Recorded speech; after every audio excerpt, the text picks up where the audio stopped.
नमस्कार, मैं कमलेश कबीर आपका एक बार फिर स्वागत करता हूं इस नए एपिसोड में। आज के इस एपिसोड में हम बात करेंगे बिहार के चुनाव की। एक बार फिर से मुद्दा भी वही होगा जिस पर कल हमने बात की थी।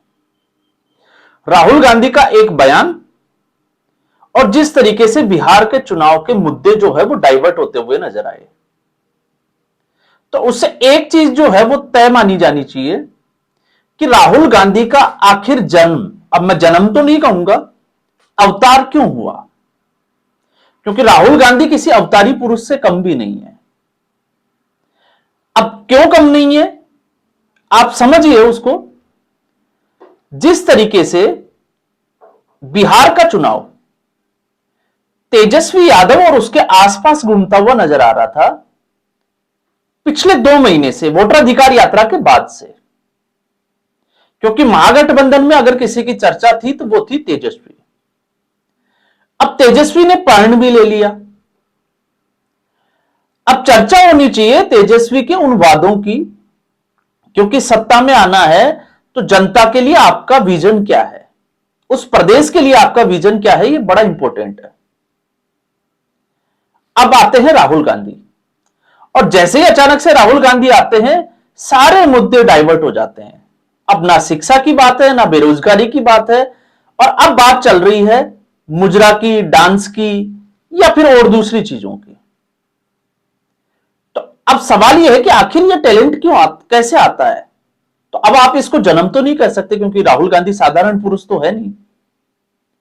अब आप देखिए, इसमें बड़ी इंटरेस्टिंग चीजें और निकल कर आती है, क्योंकि कल हमने राहुल गांधी की तो बात की, लेकिन प्रधानमंत्री नरेंद्र मोदी ने अपनी रैली में जिस तरीके से प्रियंका वाड्रा को लपेटा, वो भी अपने आप में जबरदस्त था। अब 1968 से पहले इटली में क्या हुआ, कैसे एंटोनियो माइनो की जो है वो मुलाकात होती है, वो सारी फुटेज जो है वो सोशल मीडिया पे कई फोटोज में हम देख चुके हैं। कहानियां जो है वो अलग अलग तरीके से गढ़ी जाती है, लेकिन सबको पता है कि क्या था।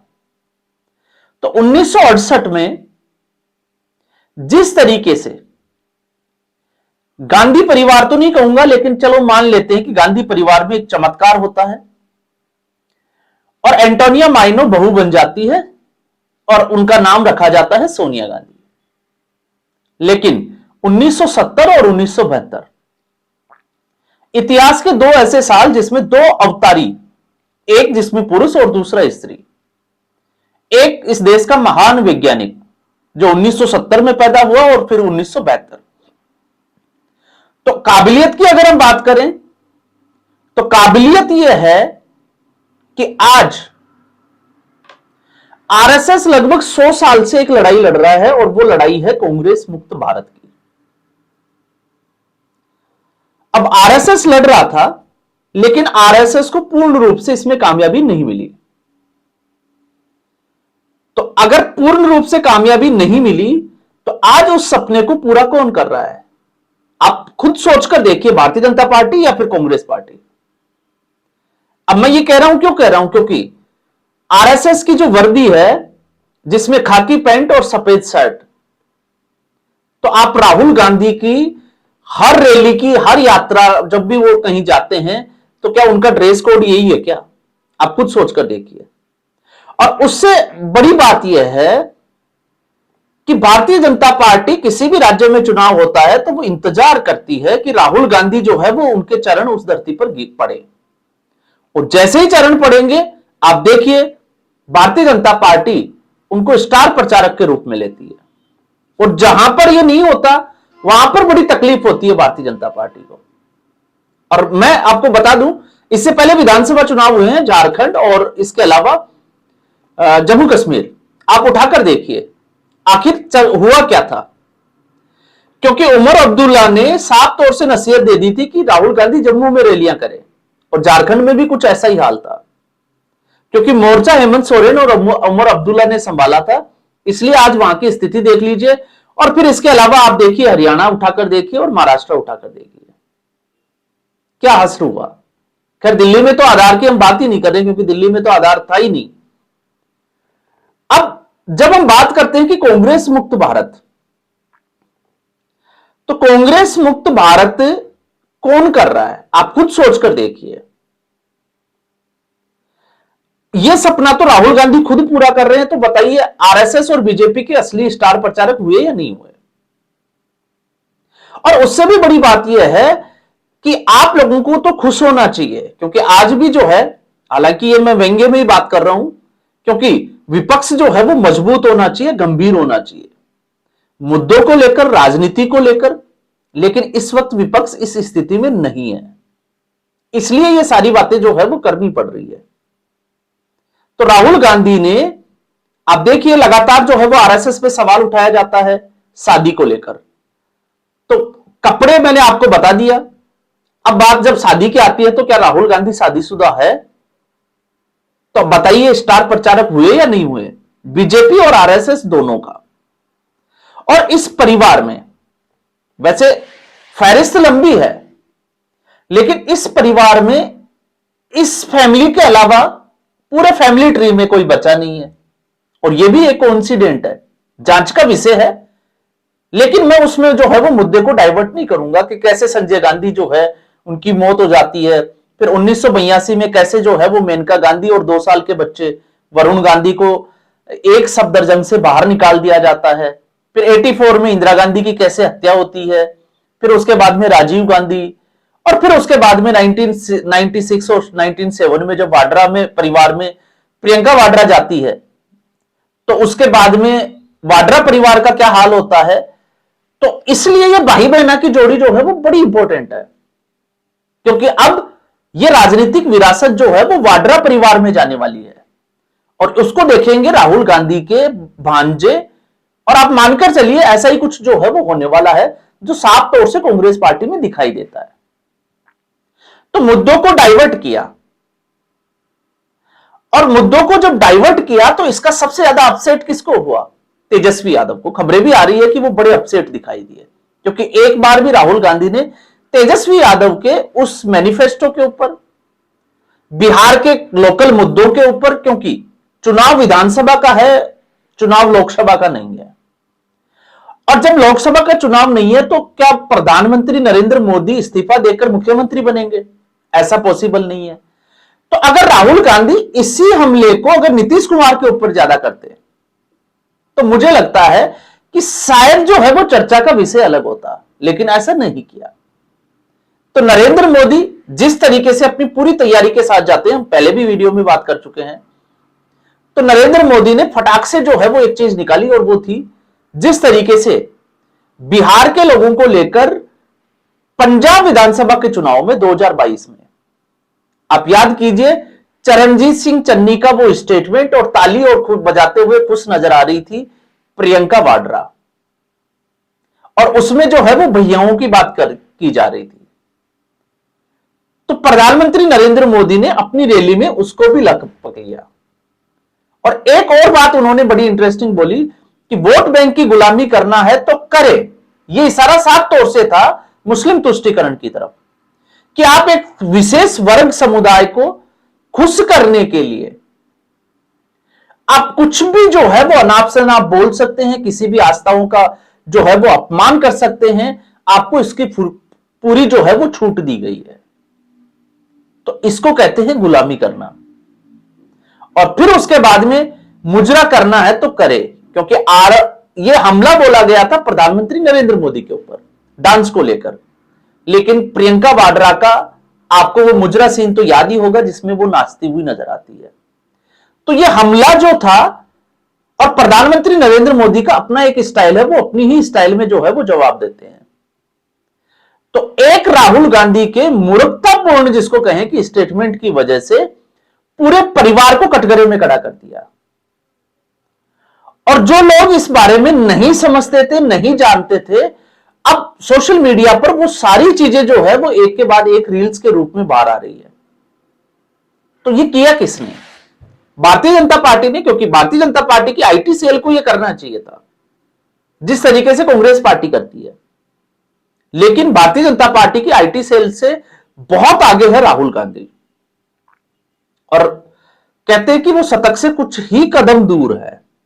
और ये अपने आप में इस देश में राजनीति के इतिहास को अगर आप देखोगे तो अनोखा एक रिकॉर्ड होगा जिसमें एक व्यक्ति शतक जो है वो लगाएगा जरूर, लेकिन वो हार का शतक लगाएगा।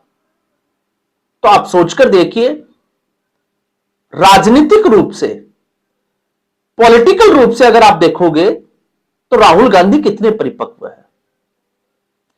चुनाव में भारतीय जनता पार्टी ऐसा नहीं है कि परेशान नहीं थी, एनडीए परेशान नहीं था, एनडीए परेशान था। और यह परेशान था क्योंकि इस वक्त एक नया चेहरा तीसरे मोर्चे के रूप में प्रशांत किशोर बिहार की राजनीति में हावी था। अब यह तो कोई नहीं कह सकता था कि प्रशांत किशोर को कितनी सीट मिलेगी, कितने वोट मिलेंगे, लेकिन जिस तरीके से उनकी रैलियों में भीड़ दिखाई देती है, यह साफ तौर से दिखाई देता है कि प्रशांत किशोर किसी ना किसी का खेल बिगाड़ने में कामयाब जरूर होंगे। अब वो खेल किसका बिगाड़ेंगे, क्योंकि इससे पहले प्रशांत किशोर ने चुनाव नहीं लड़ा तो भ्रष्टाचार के आरोप नहीं है, किसी वादा किया और वो पूरा नहीं हुआ क्योंकि वो राजनीति में पहली बार है। तो प्रशांत किशोर के ऊपर आप पर्सनल रूप से जो है वो कोई भी आरोप नहीं लगा सकते। इसलिए प्रशांत किशोर इस चुनावी खेल में आराम से जो है वो खुले में खेल रहे हैं, उनको कोई डर नहीं है। लेकिन भारतीय जनता पार्टी के ऊपर जो है वो परेशानी अगर आप देखोगे तो प्रशांत किशोर ने पूरा दबाव बना दिया था। और कारण क्या था? अशोक चौधरी, सम्राट चौधरी, मंगल पांडे, प्रशांत किशोर के हमले। और भारतीय जनता पार्टी समझ चुकी थी कि प्रशांत किशोर जो है वो डेंट कर रहे हैं। लेकिन अचानक से हवा का जो है वो एक झोंका आता है, जिसे 3 इडियट में गाना है और वो हवा का झोंका वाला सीन है। तो ठीक ऐसे ही एक इडियट, या हम कहें कि एक ऐसी एंट्री होती है कि हवा का झोंका आता है, मंगल पांडे, सम्राट चौधरी, अशोक चौधरी, प्रशांत किशोर, भारतीय जनता पार्टी को अचानक से उसके छुटकारा मिल जाता है। क्योंकि पहले चरण का चुनाव 6 नवंबर को है और उससे 4-5 दिन पहले, क्योंकि आपको पता है लास्ट में 1-2 दिन तो जो है वो चुनाव प्रचार बंद हो जाते हैं। ऐसी स्थिति में राहुल गांधी ने चर्चा का विषय ही अलग कर दिया। तो आप भारतीय जनता पार्टी की जो बड़ी परेशानी थी, इसलिए कहते हैं भारतीय जनता पार्टी के कई नेता तो इंतजार करते हैं कि राहुल गांधी आए तो शायद कुछ होगा, क्योंकि ये स्टार प्रचारक है भारतीय जनता पार्टी और आरएसएस के। दोनों खूबियां मैंने बता दी। तो मंगल पांडे की जो समस्या थी, सम्राट चौधरी की समस्या थी, अशोक चौधरी की जो समस्या थी, उससे छुटकारा मिल गया भारतीय जनता पार्टी को राहुल गांधी की एंट्री मात्र से। और इससे भी अगर आप देखोगे तो आप देखिए, जिस तरीके से मैंने कल भी बात की थी कि प्रधानमंत्री जब जाते हैं तो जिस जगह पर वो जाते हैं वहां के लोकल मुद्दों को कनेक्ट करने की कोशिश करते हैं, ताकि भावनात्मक रूप से लोग वहां के जुड़े। आप देखिए कितनी बारीकी से मुजफ्फरपुर में गोलू जो एक बच्चा था, उसका 2001 का केस उठाया और उसको जंगल राज के साथ जोड़कर जो है वो जनता के सामने पेश कर दिया, वो यादें ताजा करवा दी। और दूसरी तरफ महागठबंधन, अब महागठबंधन किस तरीके से काम कर रहा है आप खुद जो है वो समझ सकते हैं। तो अब प्रशांत किशोर की जो समस्या थी भारतीय जनता पार्टी के लिए, वो कहीं ना कहीं राहुल गांधी ने खत्म कर दी। तो अब सवाल यह है कि प्रशांत किशोर के साथ वोट किसका जाएगा, क्योंकि दूसरा खेमा बचता है महागठबंधन, तो कांग्रेस और आरजेडी। और राहुल गांधी इसी के साथ जो है वो अपना इसी के आसपास जो है वो अपना खेल खेल रहे हैं। तो अगर आप देखोगे इस राजनीति में, भारतीय राजनीति में अगर कोई सुपरहिट जोड़ी है तो मुझे लगता है कि वो जोड़ी है इन दोनों भाई बहनों की। एक के पास खूबी यह है कि उसका नाक इंदिरा गांधी की तरह है और बाल जो है वो इंदिरा गांधी की तरह है। इसके अलावा तीसरी खूबी आप ढूंढने की कोशिश करिए। और एक जो महान इस सदी का जो है वो महान आविष्कारक हम कह सकते हैं, साइंटिस्ट। अब यह अगर राजनीति का रूप है और कांग्रेस इसी राजनीति को आगे करती रही, आज कांग्रेस को जरूरत है, कांग्रेस पार्टी में मैं अगर ऑनेस्टली कहूं तो सचिन पायलट जैसे नेताओं की, उनको आगे आना चाहिए। और गांधी परिवार से तो मुझे लगता है कि कांग्रेस पार्टी को छुटकारा मिल जाना चाहिए, अगर कांग्रेस पार्टी को वजूद में रहना है और अपने आप को दोबारा से खड़ा करना है तो। और अगर कांग्रेस पार्टी ये चाहती है कि नहीं, हम जो है वो आरएसएस का जो सपना है, बीजेपी का जो सपना है कांग्रेस मुक्त भारत का, उसको पूरा करेंगे, तो फिर मुझे लगता है कि ये दोनों जोड़ी बड़ी हिट होगी। और यही एक वजह है कि आज इंतजार करते हैं लोग कि राहुल गांधी रैली करें, और वो जो शब्दों का चयन करते हैं फिर वो उसको उठाएं और फिर उनके लिए जो है वो रील्स बनाएं। तो ये भी एक जो है वो अजीब सी, जिसकी राहुल गांधी ने बात भी की थी कि आप रील्स बनाइए, तो ये भी एक गजब की जो है वो क्रिएटिविटी है। तो आज के एपिसोड में बस इतना ही। उम्मीद करूंगा वीडियो एपिसोड आपको अच्छा लगा होगा। अगर वीडियो आपको अच्छा लगा, लाइक करें, शेयर करें, चैनल जरूर सब्सक्राइब करें। धन्यवाद।